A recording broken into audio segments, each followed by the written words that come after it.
Hello and welcome to the Swim Brief. Matt, English teacher, thought of my term paper.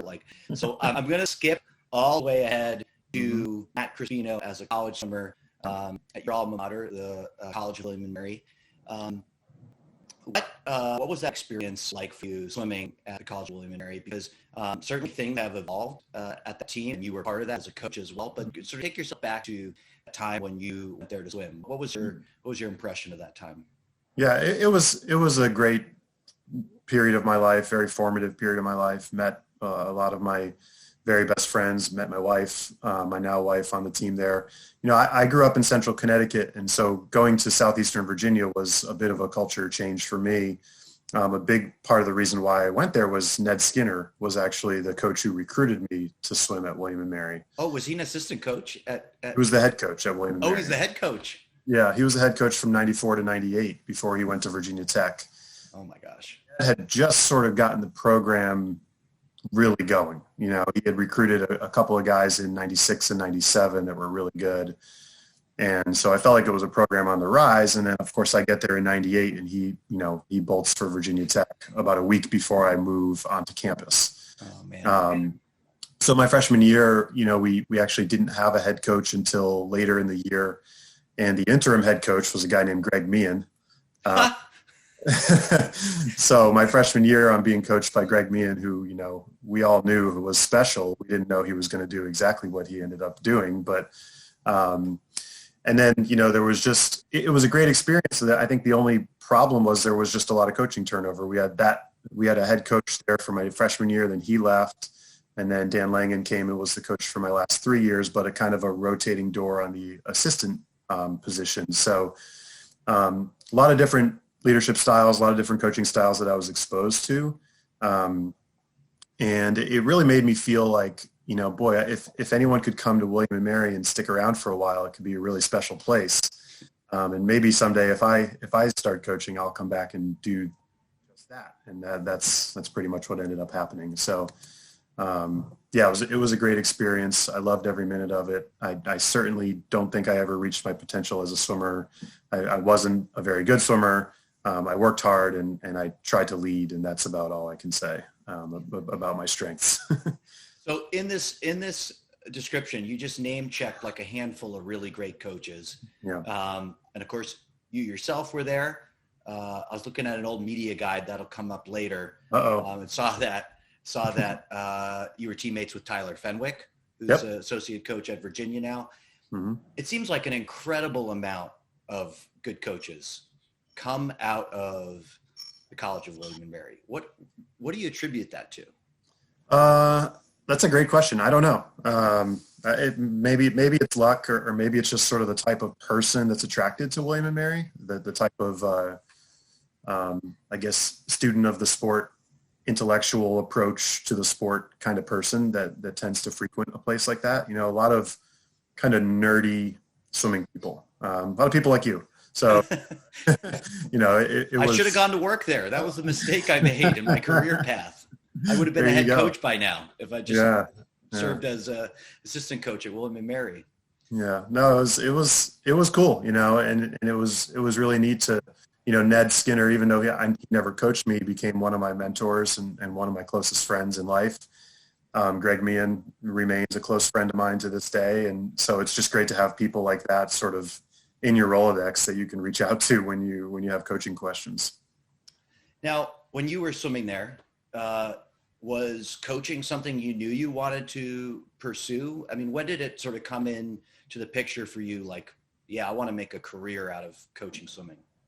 I think it came into focus my senior year. You know, up until that point, I've sort of felt like, I need to take my William and Mary degree and put it to use as an attorney or, in business or something where I'm going to make a lot of money and sort of justify the cost of the education. And I took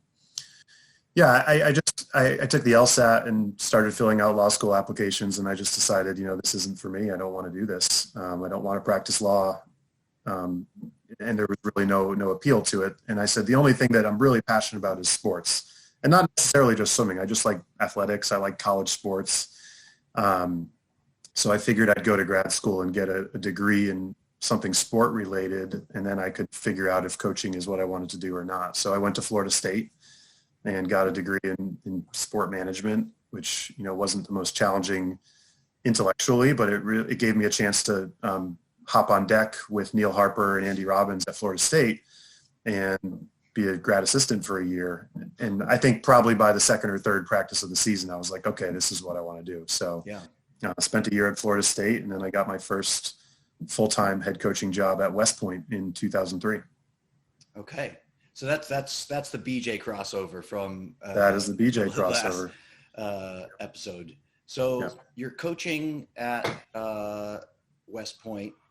At that point, you referenced earlier, like, oh man, if anybody could sort of stick around and be consistent here at William and Mary, was that always a goal for you? Like, I want to get back to my alma mater and see what's possible?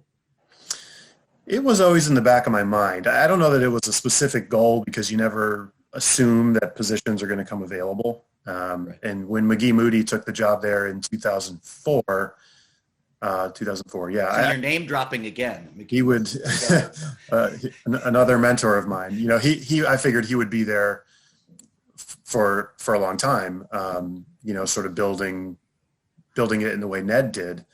And he ended up leaving after his third year. Had so much success on the women's side early on that he was able to parlay that into the South Carolina job, where he still is to this day. So in 2007, I'm sitting here, basically 4 or 5 years into my coaching career. I was at Colgate at the time as an assistant. And that job came open, and I said, gosh, I'd be silly not to at least pursue this and see if this is something I can do. So right place, right time. It was very late in the summer. There weren't too many applicants. It was late summer 2007. I ended up back in Williamsburg and stayed there for 12 years, which was a pretty awesome, life-changing experience. Yeah, and I mean, this is not. I don't want to ask this question as like a slight to your own time swimming at William and Mary, but the program progressed quite a bit from that time period. Like, again, I'm looking at this 2002, 2003 media guide from the year after you graduated. Progressed from a sort of like middle of the conference, mid-major program to top of the conference, sending people to NCAAs. What did you think was, like, when you started in 2007, and you said, like, you thought a lot of things were possible there. Did you think all that was possible? Did you think you could take it that far at William and Mary? Mm-hmm. Yeah. Why? Yeah, for sure. Yeah. I mean, I felt like it was a program that was just, had sort of shown flashes of what it was capable of, but overall had kind of underachieved in the big picture. And I think a lot of that was just due to so many different head coaches over the years. I think when I took over in 2007, I was like from Ned Skinner to me, there was like 7 head coaches. Wow. So that's just a lot of turnover, and I think you just need someone to sort of say, this is going to be our culture. These are going to be our values. This is what we're going to be all about, and we're going to recruit people that fit those values. And over time, that will change the face of the program, and that will sort of change the culture and the vibe. But that doesn't happen overnight, and it really doesn't even happen in 2 or 3 years. I felt like by year 4 we were going in the right direction. I really felt that way. It's a long process. We had some rough times there in the beginning, and I sure as hell did not know what I was doing as a 28-year-old head coach. But I was lucky to have an administration that was patient with me and let me make some mistakes along the way. But I think once we started finding the right people, and once I surrounded myself with the right people on my staff, I mean, I always had great assistants there, and that's really one of the keys to our success there. So yeah, I felt like, we should be able to contend for or win the conference every year. I didn't feel like there was a team in the CAA that was unbeatable. Right.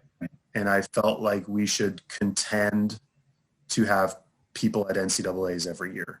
And ultimately, that's kind of where we got to. And, there was, I don't feel like I accomplished everything I set out to there by any means. There was still more to be done. But I'm pretty proud of the 12-year body of work that I had there. Yeah. And I guess, just sort of looking back again on that time and with what's going on at the CAA conference, it's just context for people listening. Like you say, yeah, there's no unbeatable team.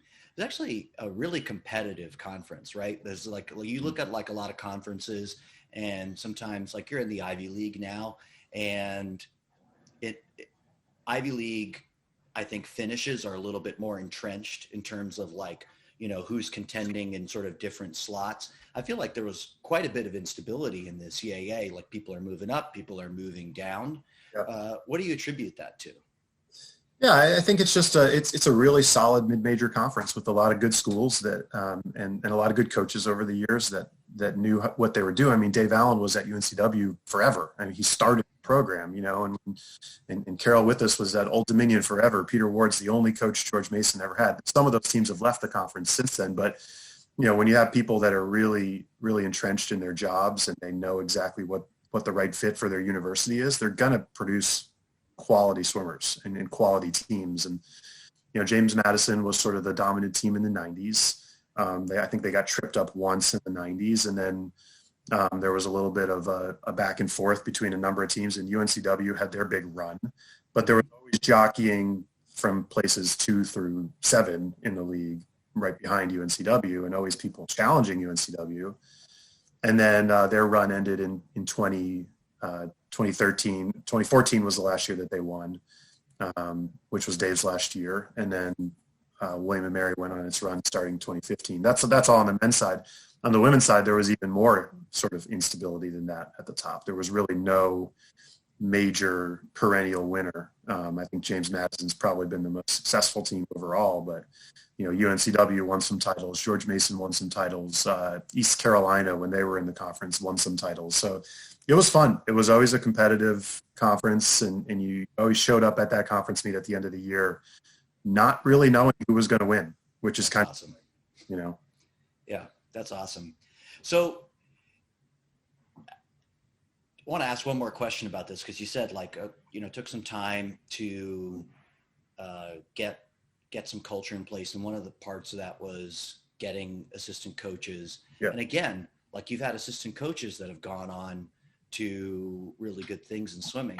I'm just wondering, like, I'm trying to find the cultural special sauce at William & Mary that enables people to continue on in coaching and continue to be really successful. Was there something purposeful, like as you were head coach and hiring people, was there something special you were looking for in terms of their future ambitions in coaching? Was there something intentional you did when they got there to sort of support them continuing to coach after that and continuing to sort of move forward in their career? I think when we're going through the hiring process, I was just looking for really kind of jack of all trades, competent people, because when I started hiring, I only had one assistant. So, when I hired, needed them to do a lot of things. Yeah, exactly. And it's the same way at Princeton now, because you only get one assistant in a single gender program. Back then we had, obviously it's a co-ed program, but I'm like, I need someone that can coach. I need someone that can recruit and sort of command a room. I need someone with that charisma to be able to, walk into a club practice and relate to a club coach, walk into a kid's house and relate to the kid and the family. I need someone who can bang out a lot of administrative work in a very little time. I need somebody organized. I need somebody motivated, who's willing to dedicate the time necessary. So, I found a lot of those people over the years. I think I was a little bit lucky, but I think that's what we looked for. And then when they got there, I try to let them have a lot of ownership, and I want you to coach. I don't want to be the kind of guy that's like, hey, I've got it all figured out. I'm 30 years old. I've got it all figured out. Do it all my way. It's much more like, here's the framework, and here are some things that have worked here in the past, and here are some things you need to know about William & Mary and sort of the culture of the place. And once they learn those lessons, it's like, go ahead, here's some swimmers, work with them, coach them, I'll support them in every way I can. But I think my assistant coaches, starting with like way back, Joe Peterson, and then Fernando Rodriguez was the first one that I hired. He's at Kenya now. And then Jesse Moore came on board. He's at Minnesota now, associate coach. And, we went through Chris Carter and Alec Hayden, who are both at Missouri now. And then and Josh Ugie came on board, and he's at Tennessee now, like recruiting up a storm. Yeah. And then Nate Kellogg, who ended up taking over for me when I left. So a really good bunch of people that I had at my side. And I had some student assistant coaches that went on to some cool coaching careers. I had a part-time assistant coach named Kelly Creasy, who's still there now, who's like sort of the team mom kind of figure that every team needs, and I had great strength coaches, and I tried to always make sure our strength coaches were like really involved with the team, and they would come on our training trip with us, and they would come to the conference meet with us. And even like our direct administrator, like when we won those titles in the late 2000 teens, we're getting thrown in the pool afterwards. Like my boss is getting thrown in the pool with me. Our strength coach is getting thrown in the pool with me. Our trainer's getting thrown, and so I think we just had really good chemistry on some of those staffs. Yeah. And I think when a team sees that a staff works well together, I think the team is more likely to work well together. So I'm really thankful for those years. And I'm thankful that I have Doug Lennox at my side now at Princeton, because he's got a lot of those same qualities, and we're really clicking well together here. Yeah. As you tell all these stories, I keep getting reminded that you're only like 4 years older than me. And I think I imagined in your mind you were much older than that. And it's making me burn with jealousy, all the accomplishments. So I'm just gonna keep pretending that you're like a lot older than me. I'm gonna give you like 10 years instead of 4. I'm sure I feel a lot older than you. Well, we've got kids the same age. I got a 7-year-old and a 2-year-old. I think you've got a 7-year-old and a 1-year-old. We're at 8 and 3 now. I guess I need to update those. Oh yes, you do need to update your bio. Yeah. Okay. Well, it's still pretty close. So the last thing I want to do is, ask you about, obviously it's been a really, really hard year for William and Mary. What's that been like for you, being like physically separated from it and seeing everything happening back there? Obviously the drama with the programs being cut and then reinstated months later. What's that been like for you? It was like my worst nightmare, came true. And honestly, like being here actually enabled me to do more to fight that decision and to reverse that decision than I would have been able to do if I was still employed there. Right. Obviously there's lines you have to walk when you're still receiving a paycheck from the institution. I didn't really have to worry about that, so I could be a lot more active and do a lot more as far as rallying alumni and do a lot more with trying to get our message out there publicly than I might have been able to do otherwise. So, I guess I was sort of thankful that I didn't have students on campus at Princeton this fall, because I could dedicate a little bit more time to the William and Mary cause than maybe I otherwise would have been able to. So we worked hard in September, October, November. Those were crazy months of, just trying to rally, trying to fundraise, trying to communicate with everyone at William and Mary, from like the board of visitors on down, everyone, that chain of command. I became very deeply acquainted with the new athletic director who came on, Jeremy Martin. We known each other previously, but we spent a lot of time on the phone together, a lot of time on Zoom together. We had a lot of different committees doing a lot of different projects. So it was scary, and it's sad that we had to go through it, but I'm really proud of the way the William and Mary alumni community and families and supporters came together to save the program. And now I'm really pleased because we're seeing others follow suit. Yeah. So there's a lot of good news right now, You guys kind of started a trend really in I college feel swimming. like we did. And maybe we were helped along the way by a couple of fortuitous, mishaps by the William & Mary administration that sort of, I guess, embarrassed them a little bit or whatever. But, whatever. It worked out great. The team is back. We've already hit fundraising goals for year 1 and year 2. We're basically fundraising for year 3 right now. The Title IX piece is taken care of because swimming is basically Title IX neutral. So there's really no reason for them to ever come after swimming at William & Mary again, which is pretty cool. And now Dartmouth is back, which is great for the Ivy League. East Carolina's women are back. I know LaSalle, it looks like, might be on the way to getting back. So, really exciting that things are trending in the right direction after what was a really crappy year.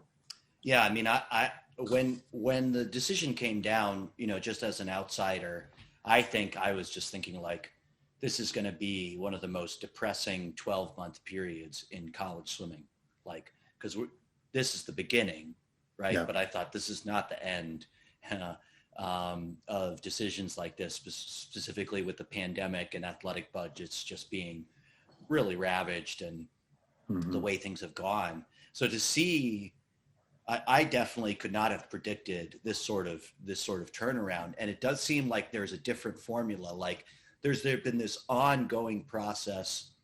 First I think it was the college swimming community. If we go back 20, 25 years, there were a lot of places that were just caught off guard by the cutting of programs. You're like, what do you mean you're cutting UCLA men's swimming? Like, are you insane? Like, how can that be? How can University of Miami, like, I always thought of those as two places where it just like, you can't even fathom that there's not men's swimming. It seems like the two most obvious. And then there was a transition to people got smart. They just started to become less reactive and more proactive. They got into fundraising for programs, endowments, all this stuff. Like we're going to sort of build against that. And at the beginning of this, it felt like, William & Mary was a program that had done a lot of proactive stuff. It's not like they were sitting around waiting, they had done the fundraising and endowments and all those things. And then to see that go, we thought like, well, what are we going to do now? And so it's been really nice to see then this sort of like second wave of sort of proactive steps. And I do think it'll probably do something not only for the teams that we've seen that have sort of followed a similar path to get reinstated, but also for them to take some, programs that haven't faced a cut, but, like want to sort of be proactive against it. It's given a little bit of a playbook for them as well. I think it's kind of a cautionary tale for athletic directors too. Like you really better know what you're doing if you decide you're going to cut a swimming program, because if you're going to cut a program that's already had their backs against the wall, already fundraised, already has a really, really engaged and enthusiastic alumni community, if you make that cut, you better be prepared for a whirlwind, and we've seen it. Like some programs have been cut and they've sort of just gone quietly into the night because the athletic director maybe knew in that scenario that there wasn't going to be a ton of backlash. But, you try to cut a William & Mary, you're going to be in for a world of hurt, and our alumni are not going to lay down and take no for an answer. And I venture to guess that the former athletic director at William & Mary maybe didn't have as firm a grasp of that as she thought she did. So I hopefully every athletic director in the country is going to think twice and think long and hard before they decide to cut a swimming and diving program. All right. Enough about your prior jobs and swimming places. We're going to get to the present day. Now, it strikes me that was a pretty big decision having gone back to your alma mater. You coached there for 12 years. You're incredibly successful. How did you decide, first off, that you were even going to try to coach somewhere else? Like, what was as much as you can say, like, what was the discussion Yeah. With you and your brain trust, probably like you and your wife, right? Yeah, exactly. That decision together. What was that like? Yeah, those were difficult conversations. And there were not a ton of places in the country that I would have left William and Mary for, and I felt like as we were starting to achieve pretty highly, I was getting close to the point where I felt like maybe we've accomplished most, not all, but most of what I set out to accomplish, and that the body of work that I'd accumulated was probably enough for me to sleep well at night, knowing I'd put the program in a good position. So I think that then, like, probably 2018, 2019 was when the conversations first started about, like, maybe we should, explore opportunities as they come up. And then, Princeton is just, once you start to learn a little bit about it, it's a really hard place to ignore, and so, you factor in the academic reputation, the academic rankings, all that. The undergraduate academic product is something that I really believe in. That's what I always sold at William and Mary, is like the undergraduate education, the teaching, the actual education, not the diploma so much. The actual education that you're going to receive is world class. Right. And Princeton has a similar mission of undergraduate education and producing well-rounded critical thinkers, and it's not just a vocational school. It's not like just cranking out engineers and bankers, and there's people from just all walks of life. I love the liberal arts. I love the undergraduate focus. I love schools that emphasize critical thinking. So, and then you factor in, like, Princeton has the best non-Power 5 athletic department in the country. The rankings will show that pretty effectively. Like every year in the Learfield Cup, Princeton is the highest ranked non-Power 5 pretty much every year. So there's a lot of teams here that are achieving at a very, very high level. And if our field hockey team can go to the national championship game, and if our lacrosse team is perennially top 10, and if our football team can go undefeated a couple years in a row, then it would appear to me that swimming, has a really high ceiling here as well, swimming and diving. So, and D'Annunzio is one of the premier facilities on the East Coast. I grew up in Connecticut, so coming to New Jersey actually brought us closer to my family and closer to my wife's family. She grew up in Pittsburgh. Nice. So it just sort of came together as like, what, if there's going to be a move, there's only going to be one more. And I want to go someplace where I know I can spend the rest of my career and feel fulfilled and feel like there's always something more I can do and more I can accomplish. And Princeton checked all those boxes for me. So yeah, it was not an easy decision. I think there was some frustration on my part with the administration at William and Mary. So like leaving that leadership and leaving the athletic department became a little easier than it would have been. But leaving the school and leaving the city of Williamsburg and our friends, that was the hard part. That's the only place our children had ever known. And it obviously holds a special place for my wife and I because we met there. So, it's something that there's still a lot of nostalgia. We still look back at those years fondly, and we still love to go back and visit when we can. But, we're New Jersey people now, and we're Princeton people, and it's great to be a Princeton Tiger. I'm totally bought into our leadership here in our athletic department. Our athletic director is a superstar, Molly Marcoux-Simon. Yeah. And, Princeton is like one of those places where, like, if you're not really good at your job, you stick out like a sore thumb. Like everyone here is good at what they do. You just walk around the place and there's just excellence everywhere. Academic excellence, athletic excellence, administrative excellence. And it's cool to be in that environment because you have to raise your own bar in your own game to sort of meet that standard. So it's been fun so far. We got a lot of work to do to get to where we want to be, but it's off to as good a start as can be expected given the global pandemic. Yeah. What's it been like? I mean, one of the things that strikes me about you coming to Princeton is you're basically been part of a changing of the guard there at Princeton. Yeah. You say like, hey, this I want this to be it. And that's a pretty realistic statement given the fact that your predecessor, Rob Orr, maybe coached Princeton from like the dawn of time until a couple of years ago. And on the women's side, you had Susan Teeter coaching for a good long stretch. And so both of those positions have turned over here in the last few years.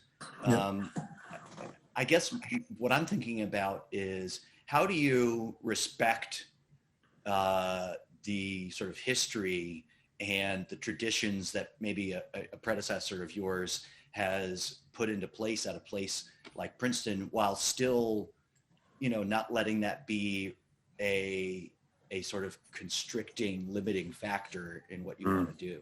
Well, that's a great question about that. Yeah, go ahead. Yeah, I mean, so for perspective, Rob Orr became the head coach at Princeton in the summer of 1979. Unbelievable. Born in the summer of 1979. So, for my whole life until I got here, he was the head coach, Princeton men's swimming and diving. I mean, it was literally, my lifetime. So, one of the first things that happened when I got the job, I came up for what's called Princeton reunions, which is like this week-long party. It's reunions. It's kind of like homecoming might be at another school, but it happens in late May, early June.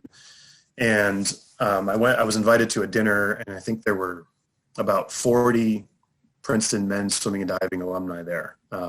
And it was just guys. There was no wives, no children. It was just, it was just me and about 40 people. They were like, it's like Princeton royalty, like guys that were on the winning, the national championship relay teams in 1989 and 1990, and guys that had won 4 Ivy titles during their time, and All-Americans. And everyone's kind of telling me two things. One is like, here's what made Rob really successful at Princeton. Do that. And then in the same vein, in the next sentence, they're telling me, but you got to be yourself. You got to do your own thing. Got to blaze your own. And I'm like, how am I like those? I left that restaurant that night, sort of shaking my head, going, I'm not sure what I'm supposed to do. But I think the idea is Rob built a tradition of excellence here. And it was on this basis of like, you're going to get a great education. We're going to work really hard and have big goals, and those are going to be your 2 priorities in life. And we're going to have fun while we do it. And Rob is a fun-loving guy, and he's always smiling. And maybe I'm a little bit more serious. So sometimes I have to just remind myself that this is supposed to be fun, and sort of channel my inner Rob Orr, who I still see all the time, and he's been great. He's still around campus. He's still around. He would come and swim every day last year. This year, obviously, the pool's been closed, but he would come swim every day. He also lives in my, just a few miles from me, so I see him around as well, which is great. So I can lean on him. I can lean on Susan Teeter for advice as well. She's still actively involved. And so, I think the alumni have been great in supporting me and supporting my vision for the program. And basically, what we want to do is take the foundation that Rob built here for 40 years and build upon it. It's not like we're trying to reinvent the wheel. It's not like we're trying to tear it all down and start over from scratch. It's like Rob built something sustainable here. And it was built on principles and traditions that are sustainable. So all we have to do is try to make it better and try to take it to the next level. And when we do, we will be standing on the shoulders of all the Princeton greats that swam under Rob and even that came before Rob. And they're all enormously supportive of us, and the alumni community is amazing here. So, I think we have all the tools to do that. It's just, again, it doesn't happen overnight. So we're working on it. Well, I totally agree with you. I mean, so ever since I was an assistant coach, a lowly assistant coach at the University of Penn, I really have believed that, all the Ivy League schools really have a huge potential. And I think that for several reasons. I think a lot of people from the outside looking in look at the lack of scholarships as a limitation. I completely disagree. I actually think the Ivy League schools have kind of an advantage in a certain sense, because first, many of these places give really outstanding need-based aid, especially Princeton and Harvard and Yale. No, like an old recruiting tactic we did at Penn, which was sort of playing with fire, because if I'm being honest, most of the kids we recruited, if they got a shot to go to Princeton, they would go there instead of coming to Penn. That was like a battle that we constantly had to fight. But, we would give financial pre-reads to kids. Like they would send in their parents' financials, and we would spit back out like, here's an estimated financial aid. Well, sometimes we came in lower, right? Yeah. And then we could have them, like if they were being recruited by, say, Princeton, submit the same at Princeton. Princeton comes back with a better offer, and then we go to our financial aid department. We go, we're going to lose this kid if we don't get the financial aid right. And all of a sudden there would be like a matching offer coming down the pike. And I think for a lot of kids, that financial aid can be better than what they're getting scholarship wise somewhere else. I do think there's some unique challenges, right? It's like the scholarship has maybe more conditions to it, like you're recruiting somebody, and essentially instead of a scholarship, you're offering them some help in admissions. And the second they start school, they don't have to honor their commitment to swim. Like, no, they do not. They could never show up to practice. And I'm really grateful for that in the beginning of my coaching career, because I felt like I had to learn how to coach right away. I had to learn how to like get people to show up with nothing to compel them except like their own voluntary desire to be on a team. Have you experienced something similar here as you start at Princeton? Yeah. I mean, that was always as an outsider to the Ivy League, that was always my knock on the Ivy League, is like, and for perspective, Chris, like when I was at William & Mary, if we were recruiting someone that was looking at Penn, I felt the same way you did. Like I was like, well, if they get a chance to go to Penn, they're going to go there. And like 9 times out of 10, we lost those battles. But I mean, that was always my knock, is like, well, a lot of people go to the Ivy League that are really outstanding high school swimmers, and then they don't necessarily develop the way they would elsewhere, because the motivation wanes a bit. Like a lot of the motivation was to get to the Ivy League, not get to the Ivy League and then be a stud. That's not true of everybody. In fact, that's probably a very small minority, but it's still there, and it's still something that you have to be cognizant of in the recruiting process. And these are conversations that we have with our guys all the time, which is like, what's your purpose? Like, why do you do this? Like those are questions that you have to continually ask yourself in this sport, especially as you get older. And the answer to that question might change over the course of your 4 years of college swimming, and that's okay as long as the answer is still valid, as long as it's still a good enough reason to keep doing it. But you have to be really careful about finding the right people in the recruiting process, and you have to be really thorough. I'm actually kind of grateful for COVID in that sense, not grateful for COVID, but grateful for the slowdown this year in the recruiting process, because I think we've been able to take more time to really get to know what's in the heads and the hearts of every guy we're recruiting, to make sure that when we do make those ultimate decisions to make offers, that we're offering the right people. Sometimes it feels a bit rushed when it's like you came on a visit, okay, you want to commit, like, and everything's going 100 miles an hour. This year we've really slowed it down and spent a lot more time on Zoom than we do on the phone. And I think that's been helpful, just to be able to kind of observe, their eyes and their body language and things like that. And but yeah, that's really the key. If we're going to find people who are going to help our program ascend to the top 10 nationally, which is our vision and that's our goal, we're going to have to find people that are really motivated to be elite, not motivated to get to Princeton. Princeton is getting to Princeton's the easy part. Once you're here, that's when the hard part starts. That's kind of the way we're approaching it. Yeah, I mean, I guess another question that comes to mind is you describe recruiting, and we're going to get into the COVID stuff because it's been a very unique. I think the Ivy League has been very unique in the way that it's tackled COVID in terms of college sports. But even a step back from that, you referenced recruiting, and all kinds of programs have been dealing with the sort of shift in the recruiting calendar. From that's sort of gone from a senior year process to like a sort of a whole year, maybe even sort of a year and a half ahead in some cases. And I wonder, how has that played out with an admissions-based recruiting system and not a scholarship-based recruiting system? That is a great question and a great challenge. If I had my way, we'd go back to recruiting seniors. I think most people would. But I think that we're never going to put that toothpaste back in the tube. So I think we're here now, unfortunately. And I mean, obviously Princeton wants to see 3 full years of high school work before they're going to sign off on someone as a likely letter candidate.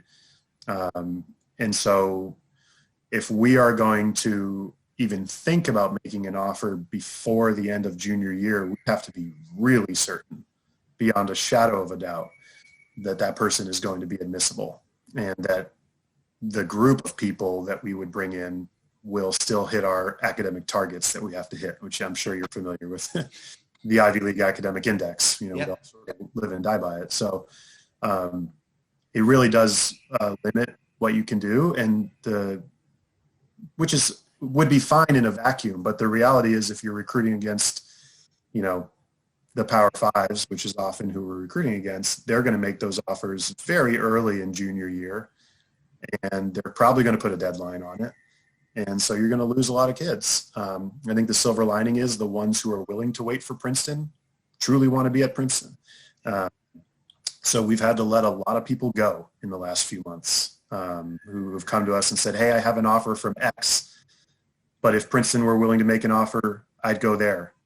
And I've had to say, I'm sorry, we're just not in a position to be able to do that right now. You don't even have an SAT score, so it's like, I can't just assume that you're going to hit the target here. So, we do have to let some people go, and that's sometimes heartbreaking, but I think at the end of the day, we know we're going to get the right guys for Princeton. And so we just kind of rely on that in the back of our minds to know that we're going to get a good class. And recruiting is going really well. I think we're recruiting some of the best swimmers in the 2022 class right now. We do have one guy who's verbally committed because he was kind of a holdover from 21 and has taken a gap year. But which is great because it's like a red shirt, which you can't really do in the Ivy League. So, that works out well for us. But the rest of the class will probably not come together for several more months, but we're okay with that. We're just being patient, playing the long game. Yeah. What would you say? I mean, because I talked to plenty of people, families, with high school juniors who just like are, especially in the last couple of years, just in a constant state of panic. Like, should I be committed right now? Oh my gosh, everybody's committing around me. Like, the sky's falling, It induces some panic. What do you probably have to talk to some of those people. What do you say to them? Like, I say you got to bet on yourself, like you're a talented student, you're a talented athlete, you're going to have options, and you don't need to be a prisoner to the first offer or the second offer that comes along, like if you believe in yourself, and if these schools really want you, they're still going to be there. That offer's still going to be on the table in a little while, in a few months or this summer or whatever, So I think, unfortunately, that the sort of culture of anxiety and stress is all too real for high school juniors. And now, even before, when we were recruiting seniors, junior year was a high pressure year. Now you add this, and the stress can be crippling for some people, and it's unfortunate and that we're doing this to the 16, 17-year-old, really boys and girls, not even men and women yet. And but I guess it's the nature of the game. But I hope that I hope that most people out there believe enough in themselves to pursue their top options until they know that's not an option anymore, and I've always had success with people who are a little under the radar, and a lot of those people are going to be the ones that end up at a place like Princeton, because the Power Five will probably pass them over and be done recruiting halfway through junior year. And then they're going to drop a fast time end of junior year, summer before senior year. And then that's maybe where Princeton becomes a possibility for them. My best swimmers at William & Mary were not good until maybe senior year of high school, like Colin Wright, who just went 18 in the 50 free this year under Nate Kellogg, was 21.5 when he committed to William & Mary, and like senior year, he goes 20.7. I'm like, all right, cool. We're getting a pretty good swimmer here. And then freshman year, he goes 19.6, like that's the kind of guy that we're all looking for. You just gotta be willing to look outside the collegeswimming.com top 50, to find those guys sometimes. So the way we approach it. So let's talk pandemic. As you mentioned right at the beginning, you're on the pool deck for the first time since March. The Ivy League has been incredibly aggressive in terms of, I would say, canceling stuff, keeping, as you said, that there weren't kids on campus there at Princeton.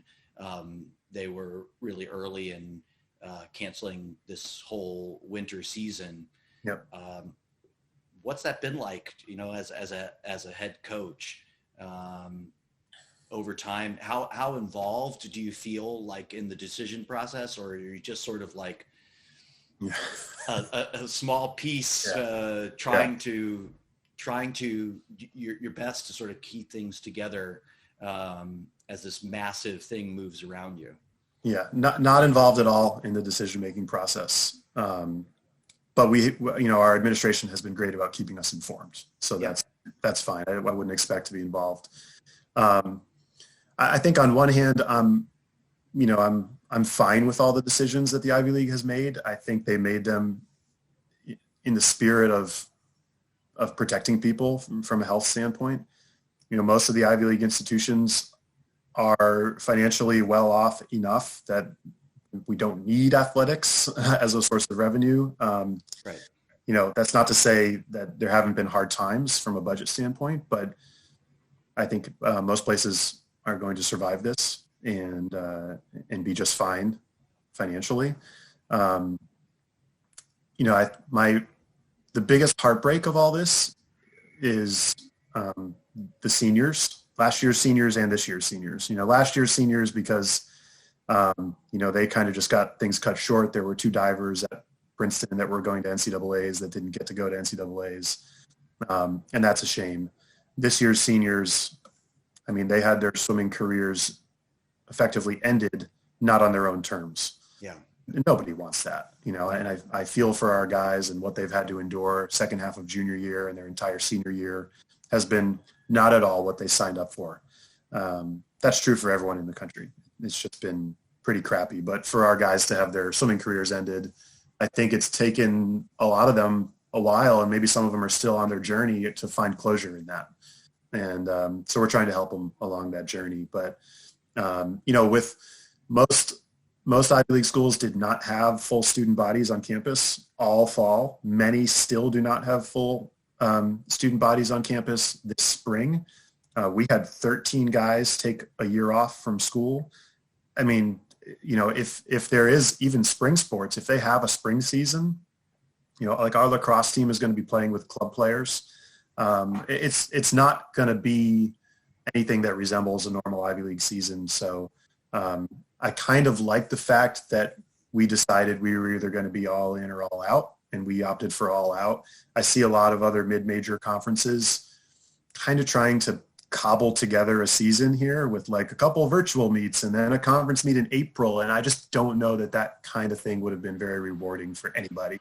Right. So I'm kind of at peace with the Ivy League's decision-making this whole year. I think it's been grounded in reason and makes a lot of sense to me. Yeah, I mean, I think it's definitely better to have some clarity, like in these times, to be able to know what to expect than to be in this mode where you're constantly like, are we going to do this? Are we not going to do this? Oh, now it's postponed. Is it actually going to happen? You know, I'm with you there. All right. So I saved the saddest question for last, but then we're going to rebound because one of the things I like to do on this podcast is have a lightning round. Okay. I didn't know that. Yeah. Shoot. Well, you know, we'd like to finish with a little bit of fun. Okay.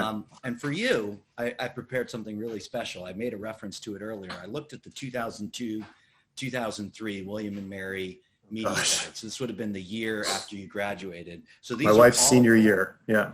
Yeah. Oh, I didn't know that when I was doing this. I would have looked up more information about her and then quizzed you on that so that you know she could listen to it later and go, you didn't remember that? Like, but anyway, I'll have to settle for what I've got. Okay. And so these are all questions that you can find the answer to in the media guide. Hopefully you haven't pulled it up in the background here. No, I don't. No.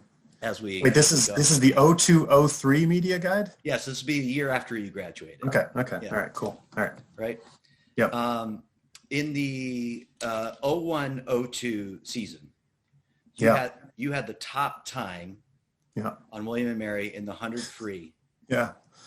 Who had the top time in the 200 free? And I'll give you bonus points if you can do the time. I'm going to guess the top time in the 200 free was Scott Rhodes. Yes, that's correct. Yeah. He was probably 141 something. That's as good as I can get. 141.47. That's pretty good. Well, thanks. That's pretty good. Thanks. I'm going to give you that. I'm giving you 1 for 1 on that. There you go. You were also in your senior year, you were named a CAA scholar athlete. Okay. Can you name 2 other teammates that were also CAA scholar athletes? Oh gosh. Can I name 2 other teammates that were also male teammates? You can do male or female. I'll go with Ruth Ann Miller. Mm-hmm. Let's say, how about Liz Koch? I'll have to check afterwards. I actually forgot to write down the names. I remembered Ruth. On my little notepad, I forgot to write down. Yeah. So, in full disclosure, Liz Koch is my wife, and she was a conference champion that year, so I know she's got the athlete part checked, and she was pretty good in the classroom too. So I'm guessing she qualifies. I'm going to make a judge's ruling with myself, 2 for 2. Okay. All right, there we go. You're doing great. There's 5 of these questions so far. Okay. What was the men's dual meet record in 2001, 2002? Probably not very good. Let's say we were like 5-5. Oh, so close. 4-6. Oh, wow. That's really embarrassing. Yeah. Only my one freshman year, we were 15-1. So, You had 16 dual meets your freshman year? Yeah, we had one meet where there was 5 dual meets at once. We had a lot of tri meets. Okay. Yeah, okay. But yeah, we only lost 1 meet my freshman year, and then my senior year we were 4-6. So that shows you my impact on the program. All right. These get really hard at the end. So you're 2 for 3, and now we're getting into these last 2. Okay.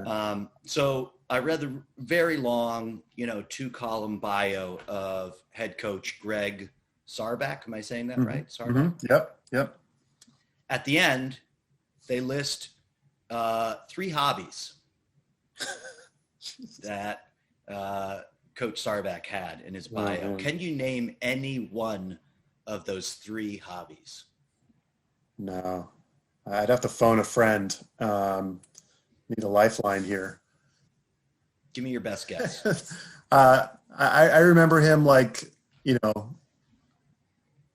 playing a lot of board games and hacky sack. I don't know. I'm swinging and missing here. I really don't know. What are they? His hobbies are listed as sports, just sports, the outdoors.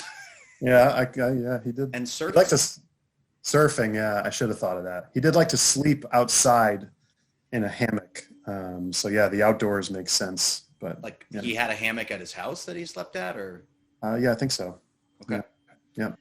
Yeah. Finally, and this is from a former teammate of yours biography. Okay. You know, at the end, again, they like to add in a little bit of color beyond like they swam this event and, you know, they did this at the conference. They like to, you know, tell a little bit about the person. Mm-hmm. So which of your former teammates, I'll even give you a hint, he was a senior for the 2002-2003 season. So you actually swam with him for 3 years, I guess. Had in his bio that he writes for the Flat Hat. All right. So that was probably Matt Salerno. That is correct. Yes. Matt Salerno was my roommate, is one of my best friends, is the head coach of the Fairfax Foxes in the DC area. Another coach? This is unbelievable. Used to coach. He coached at Davidson College. He was the head coach at Howard University for a number of years. Yeah, he's the man. Somebody should write this book. There should be a book that's just people at William and Mary swimming and diving who are coaching somewhere. I think you could write we probably get 200 pages just with like, you know, sort of the stories of various people going around. Oh yeah, we could do like Mike Tomlin and, you know, like those guys. Like there's some NFL coaches as well. Oh my gosh! All right, yeah. I halfway through I already felt bad about the fact that I never worked at William and Mary, but now I feel even worse. I missed out on being a head swim coach. I missed out on working for the Pittsburgh Steelers. There's still time. There's still time. If I can convince my wife to ever move to Virginia, maybe there's hope for me. Or you can just coach with me at Princeton. We'll work it out. Okay. Yeah. All right. Then we get the William and Mary experience without having to leave New Jersey. Yeah. Matt, thank you so much for your time. Thanks for answering all my questions and giving really good insight into, you know, all that time in your coaching career and what's going on at Princeton now. Yeah, it's my pleasure. Thanks for having me, Chris.